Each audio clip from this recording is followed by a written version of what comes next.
Back when I was 20, during the summer before my senior year of college, I landed an internship at a financial services firm downtown. It wasn't anything fancy, mostly data entry, spreadsheets, and sitting in front of a computer all day, but it paid decently and it looked great on a resume. There were 7 other interns behind me, and we were all crammed together in this open office section with rows of cubicles that didn't quite give you privacy, just enough to make small talk feel optional. Out of the 7, 5 of them were people I liked, a mix of chill, down-to-earth college students who didn't take the internship too seriously. Another guy, Eric, was the type who treated the whole thing like it was life or death, barely spoke, and was always typing like his keyboard owed him money. But the 7th intern, Alex, was something else entirely. When I first met Alex, he seemed normal enough, maybe a little awkward, but we all were at the beginning. He was tall, thin, kind of pale, and had this mop of dark hair that always looked a little unwashed. He didn't really fit the finance intern stereotype, but that's not what threw me off. It was the way he acted around me. At first, it was subtle. He'd pop up at my cubicle during the day, lean over the divider in a way that made him look freakishly tall, like 7 feet tall because the cubicle walls were low, and only his head would be visible above it. He'd tilt his head slightly, grin with a strange frozen smile, and start talking in this deliberately weird voice, like he was trying to sound creepy on purpose. I'd laugh it off awkwardly, pretending I thought it was funny, but I remember thinking it was an odd thing to do in a professional setting. He'd say random stuff, like "working hard" or "hardly working, Ronnie," in that slow, unnatural tone, and then hold the smile for way too long. The first couple of times, I figured he was just being quirky or trying too hard to stand out. Some people at internships are awkward like that, so I didn't want to make a big deal out of it. But then it started happening more often. Every single day, at least once, I'd see his head slowly rise above my cubicle wall. That same stretched grin plastered across his annoying face, and he'd start some bizarre conversation that didn't make sense. Sometimes he'd make jokes that weren't funny, or mutter random phrases that didn't relate to anything. And every time, he used that same unsettling voice, like a soft voice in a kind of taunting way. Honestly, a very good recent comparison of the voice he was doing was the voice Charlie Hunnam did for his role as Ed Gein. The other interns noticed it too, but they mostly laughed it off, thinking Alex was being weird on purpose to lighten the mood. I also think they thought Alex and I had built some kind of rapport that the rest of them didn't build with him. There was something about the way he directed it only at me that made me feel uncomfortable. It's not like I treated him any differently. It was like I was his personal audience for whatever creepy act he was trying to pull. As the weeks went on, his visits got longer. He'd lean over and stay there for minutes at a time, staring at me while talking, sometimes not even saying much, just looking. I'd fake a laugh, say I had to finish a report, and hope he'd get the hint. He rarely did. Then one night, about 6 weeks into the internship, I was home eating dinner when my phone rang. It was a number I didn't recognize. I normally don't answer unknown calls, but since I was expecting a delivery confirmation, I picked it up. When I said hello, all I heard for a few seconds was silence. Then, suddenly, I heard a voice I recognized immediately. It was Alex's voice. The same forced, creepy tone he always used in the office. He said, "The tide's coming in. Pull your boat out of the water." But this time, his voice was a little louder, almost a yell. He dragged the words out like he was reciting a riddle, and then he burst out laughing this insanely unhinged laugh before hanging up. The thing that made my skin crawl wasn't just the call. It was the fact that I never gave Alex my number, not once. The next thing I did was text the number back, asking if this was Alex. But the text said not delivered, and when I looked it up, it was a landline number. That's when I really started to get freaked out. How did he get my number? Why was he calling me like that? I tried to rationalize it. Maybe he found it through a company contact sheet or something. But even then, the way he said that line didn't sit with me. I couldn't stop replaying the sound of his laugh in my head. It didn't sound like someone joking around. It sounded like he was f***ing with me to the point of trying to actually scare me. This wasn't just goofy behavior anymore. That Monday, when I got to the office, Alex wasn't there. His desk was empty, and I didn't see him all morning. I went to our supervisor, a guy named Martin, and I asked him if Alex might have gotten my number through the company. And Martin was very confused, saying interns didn't have access to employee info like that. On top of that, they'd let Alex go at the end of the previous week because he wasn't doing any work and had ignored multiple warnings. That's when I told him about the call. He seemed surprised, and some of the other interns overheard. A couple of them started nodding and saying they always thought Alex was creepy, that he'd made them uncomfortable too. I told them about the weird cubicle visits, the voice, everything. Martin said not to worry, that Alex was gone for good and had no reason to come back. So that was a little comforting. For the next week or so, I kept expecting something else to happen. A message, a random encounter, something, but nothing came. Life at the office went back to normal. I figured maybe that was really the end of it. Until one early morning. It was a Friday, around 5 a.m., still dark outside except for a thin gray light creeping in through the blinds. I woke up because I thought I'd heard something, maybe a noise from outside. It made me get up and look out my window. I wish I hadn't. Standing in my backyard, halfway between the trees and the porch light, was a figure looking up at my window. Even though it was barely light out, I could tell who it was immediately. The thin frame and the messy hair, the way he stood perfectly straight. It was Alex. For a few seconds, I could not move. I just stared at him, trying to make sense of what I was seeing. And then, clear as day, I heard him call out my name in that same creepy, performative voice he'd always used at work. He dragged it out, long and sing-songy. I grabbed my phone, about to call 911, when I saw him tilt his head back and start laughing. That same loud, hysterical laughter like he did on the phone before hanging up. It didn't sound right. It sounded like someone completely detached from reality. I shouted through the window, yelling at him that I was calling the police and to get the hell off my property. I also waved my phone out the window. He just stood there for a second longer, then turned and started walking away, still laughing as he disappeared into the trees behind my house.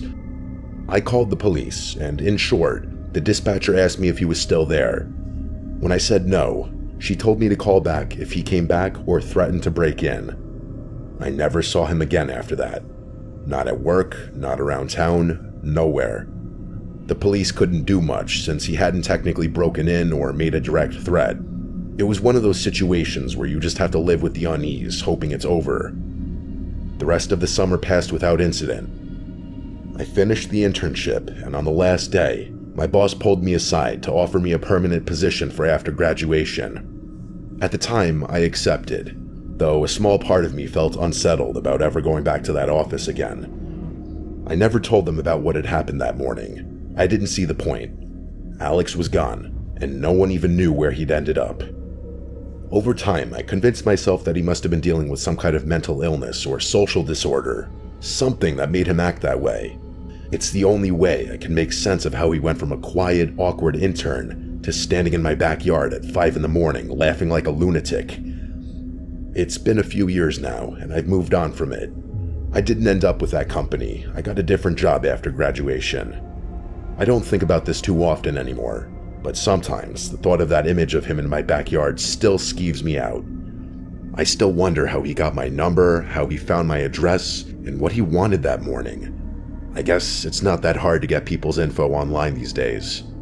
All I know is that for a few months in my life, I worked alongside someone who wasn't just strange, he had something way deeper going on. And no matter how many years pass, I'll never forget the sound of him laughing in the dark, as if it was all one big joke that only he understood.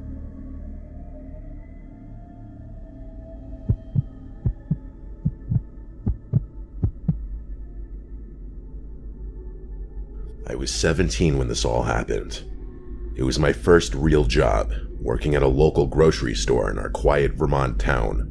The kind of town where everyone knew everyone else, and where nothing ever really happened. I liked the job at first. It was simple, and most of my coworkers were friendly. I quickly fell into a rhythm with the cashiers and some of the stock workers, especially during the slow hours when there weren't many customers. When that happened, we'd all gather near the front of the store, just chatting about random stuff like what we watched on TV, making fun of the older, quirkier employees, and complaining about customers, that sort of thing. It was one of the few times during my shifts where I felt like I wasn't just standing behind a register staring at a screen or a blank wall all day. Depending on who was the shift supervisor for the day, it would either be relaxed or more strict.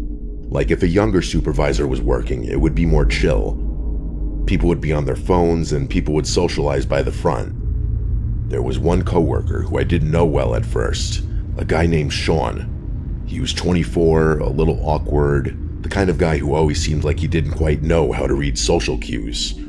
He had longer hair, but kind of in the awkward in-between phase, like he was growing it out but didn't quite reach his shoulders yet. He worked in the dairy section, so we didn't interact much at work. He was quiet and polite enough, and I honestly didn't think much of him. Most people just nodded at him when they walked past, and he did the same. But eventually, I was added to a coworker group chat, and he was in it. I didn't think twice about it. It was just a chat for work stuff and dumb jokes, and it seems most of the younger employees were in there. But then Sean started messaging me directly. At first it was harmless. He asked about my shifts, whether I was covering certain days, things like that. But over the next few weeks, it became clear he was trying to get closer. He started asking questions about my personal life, like what music I liked, what I do after work, even little things like what I did over the weekend. Again, I didn't think much of it at first. I mean, people make small talk, right? But the tone was off. Sometimes he'd call me cute in ways that made me uncomfortable. Sometimes he'd make jokes that were slightly flirty. I tried to ignore it, thinking maybe he just didn't know how to behave with girls my age. That's another thing. I was only 17, he was decently older than me, and I don't think anyone else knew he was flirting with me like that. It didn't take long before the behavior became slightly annoying. He'd comment on things I posted online, and sometimes the messages were late at night. Not threatening, not really, but there was this persistence in him that made me uneasy. I didn't know how to tell him to back off without making it awkward at work, so I mostly ignored him. Don't shit where you eat, I always hear people say. One day, I was at home watching Stranger Things, my favorite show still to this day. I'd been catching up on the latest season, binge-watching episodes in my bedroom, just completely lost in the show. And then a couple days later at work, everyone was gathered at the front of the store chatting about TV shows. I was talking with a few of the cashiers about some random series, when Sean suddenly asked me, "You like Stranger Things, right?" I froze. I couldn't remember telling anyone at work about my show. I just nodded, trying to brush it off, but it left this cold feeling in my stomach. How did he know? I didn't say anything. I did make eye contact for a moment. He just smiled awkwardly and eventually left the front of the store back to the dairy section like nothing had happened. But I couldn't shake the feeling that he was watching me more than I had realized. It wasn't until a few nights later that the fear really started. I was lying in bed, trying to fall asleep after a long day at work. The house was quiet, and then I heard a soft scraping noise against my bedroom window. At first, I thought it was the wind or maybe a branch brushing against the glass, but then I heard it again. A distinct sound of someone tapping on the window, just lightly enough for it to be unnerving. I got up and peeked through the blinds, half expecting to see Sean out there, but there was nothing.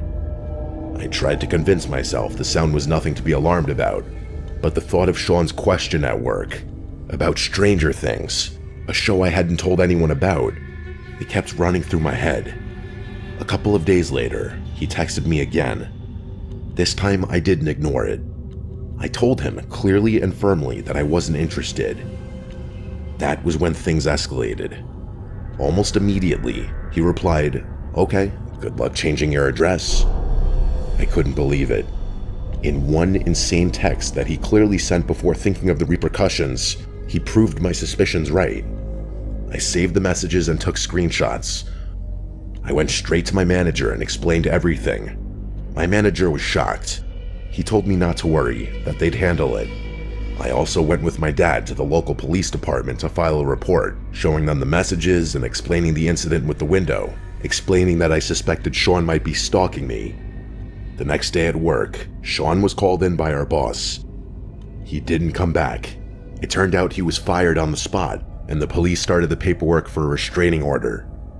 I thought maybe that would be the end of it, but I quickly realized that nothing really felt over. Even with the restraining order in place, if he was actually a crazy person, what's a piece of paper gonna do to stop him from coming back to the house and doing something crazy? I double-checked locks obsessively, refused to answer any calls or messages from unknown numbers, and avoided talking about my routines with anyone except family. The weeks dragged on like that. I would wake up at night convinced I heard something outside. I had to remind myself constantly that the restraining order was legally binding, that he couldn't come near me, but the fear was real.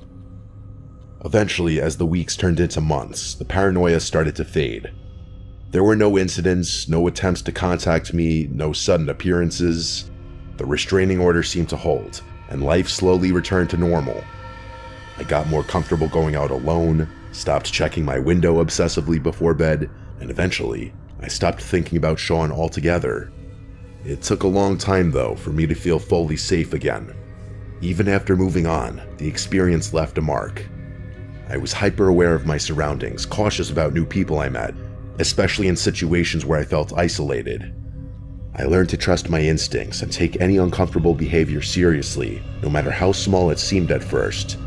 Looking back, the thing that scares me most isn't that Sean might have actually harmed me. It's how quickly someone who seems normal, even awkward or harmless, can turn into a source of fear. It can start with small, seemingly innocent interactions, messages, questions, little comments, and escalate into something far more serious. Now, years later, I've moved past it. I work in a different town, live in a new apartment, and I don't think about that grocery store anymore. I don't talk to a single coworker from that job anymore. But the memory of those nights lying in bed, convinced someone was outside my window, it's not something that ever goes away entirely. It's a reminder of how quickly life can feel unsafe, even in a small, quiet town where nothing ever seems to happen. And while Sean never came close to doing anything physically, the psychological impact was enough to make me question how safe I ever truly was. So if you're ever at work and notice a coworker crossing a line, even subtly, take it seriously. Don't brush it off as awkwardness or harmless flirting. It might seem over the top at first, but it could save you from months of fear, or worse. Because sometimes, the danger isn't obvious. But eventually, I did move on. And now, years later, I can look back and say I survived. And that's enough.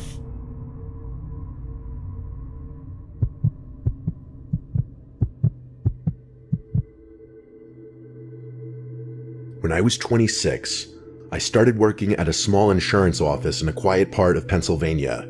The kind of office that's tucked behind a strip mall with one long row of desks, flickering fluorescent lights, and the smell of coffee at all hours of the day. It wasn't glamorous, but it paid the bills, and I liked most of the people there. The job could get boring, especially on slow days when the phones barely rang, but it was easy money. I usually worked the day shift, but on this particular Friday, I was scheduled to help close up the office because we were behind on filing a batch of client records. There was a big storm warning that afternoon, the kind that takes over the entire local news broadcast. The moment I woke up and looked out the window that morning, I knew it was going to be a dark, stormy day, and around 3 o'clock, the rain started to pour so heavily you couldn't see the end of the street. The thunder came soon after, shaking the windows every few minutes. Honestly, I was personally enjoying the ambiance of the storm. Then the manager decided to let most of the employees leave early before it got worse, but a couple of us volunteered to stay to finish some paperwork. The only other person who stayed was a guy named Tom, who had just started working there about 2 weeks prior. He was in his early 30s, tall, quiet, and sort of off-putting in a way I couldn't describe. I wouldn't say creepy, just strange. He never said much to anyone, but he was always nearby. If I went to make coffee, he'd be there 2 minutes later. If I was restocking paper, he'd show up pretending to do the same thing. I figured he was just socially awkward. When 5 o'clock hit, the storm was in full force. I swear, every few seconds lightning flashed, followed by thunder that made the floor vibrate. The office felt emptier than usual, and the usual hum of lights was replaced by the sound of the storm. Tom was sitting at his desk a few rows down, typing something on his computer that looked like nonsense from where I sat. Every time I looked up, I could see him glancing over in my direction. At first, I tried to focus on my work, but after an hour or so, I realized I hadn't seen him get up once. Around 6:30, the power started flickering. Both of us made the same nervous laugh when the lights dimmed, but he didn't say anything. The next flicker lasted longer, and when the power finally went out completely, the office went silent except for the rain. The emergency lights kicked in, leaving everything bathed in a faint orange glow. I said something about maybe it being a good time to head out, but Tom didn't respond. I heard the sound of keys jingling, and then the front door locking. He muttered something about how it wasn't safe to go outside right now. I thought maybe he was just trying to be helpful, but something about the way he said it gave me chills. I went to grab my bag and jacket, figuring I'd wait it out for a few minutes before heading home. The power outage made the whole building feel smaller. The emergency lights barely lit the hallways, and the storm outside was deafening. When I came back toward the front, Tom was standing near the door, just staring out into the dark parking lot. The rain was falling so heavily you couldn't see anything past the glass. I told him I was going to make a quick call to my boyfriend to let him know I'd be home soon. He didn't say anything again. He stood there staring out the window. I walked toward the break room, but when I tried using my phone, there was no signal. I figured the storm must have knocked out the tower. I tried the landline, but the line was dead too. I turned around to go back to the main office, and nearly jumped when I saw Tom standing in the doorway. I hadn't even heard him walk up. He was holding a small flashlight under his chin, casting shadows up his face. He had this half smile like he thought it was funny. I forced a nervous laugh and told him he scared me. I then asked him again about unlocking the door so I could leave, but he said something about it not being safe yet, and how it was better to wait until the worst of the storm passed. I said fine, but inside I was starting to feel nervous. He kept watching me. I decided to move to my cubicle to pack up my stuff, pretending to be calm. I wanted to wait for a lull in the storm and then get out. When I looked up again a few minutes later, Tom was gone. I figured maybe he went to the restroom. I took the chance to head to the back door instead of the front one. I knew that one led to a small parking lot behind the building where my car was. When I reached it, I realized the handle wouldn't move. The door was chained shut from the inside, like someone had looped a chain and padlock around it. We had never done that before. I turned around and saw the faint glow of the flashlight coming from down the hallway. I ducked into the supply closet next to the break room and closed the door quietly, trying to keep my breathing under control. I could hear Tom walking slowly through the hall, and then I heard him call my name. He sounded like he was trying to sound comforting. He said he just wanted to make sure I was safe. I didn't move or say a word. My heart was pounding so hard I thought he could probably hear it. He walked past the closet, and for a few seconds, I could see the thin strip of light from the flashlight shining under the door. Then it disappeared. A loud crack of thunder made the building shake. The sound of rain got even louder for a second, and I realized part of the roof above the break room must have been leaking. I waited, I'd estimate 10 minutes before I finally worked up the nerve to open the door a little. The hall was empty. The flashlight beam was gone. I stepped out carefully and made my way toward the front again. When I turned the corner, I froze. The front glass door had been shattered completely. Rain was blowing inside across the floor, soaking the carpet. Tom was nowhere in sight. I hesitated, wondering if he had gone outside, but then I realized this was my only chance. I ran out the door into the pouring rain and sprinted for my car. I didn't even care that I was getting drenched. My hands were shaking so badly I could barely get the key in the ignition.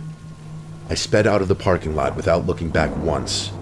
When I finally got home, I locked every door and sat in my living room shaking, watching the rain pour against my windows. I didn't sleep that night. The next morning, I called the office and told my manager what had happened. He didn't believe me at first, until he got there himself and saw the broken glass. He called the police, who showed up and took a statement from me when I was at the office. They said they'd look into it, but it sounded like Tom had just taken off. His car was still in the lot, unlocked, with the keys sitting on the driver's seat. His phone, wallet, and a few personal items were still inside. The security cameras had been turned off manually before the power outage, which meant he must have done it earlier in the night. Nobody ever saw him again.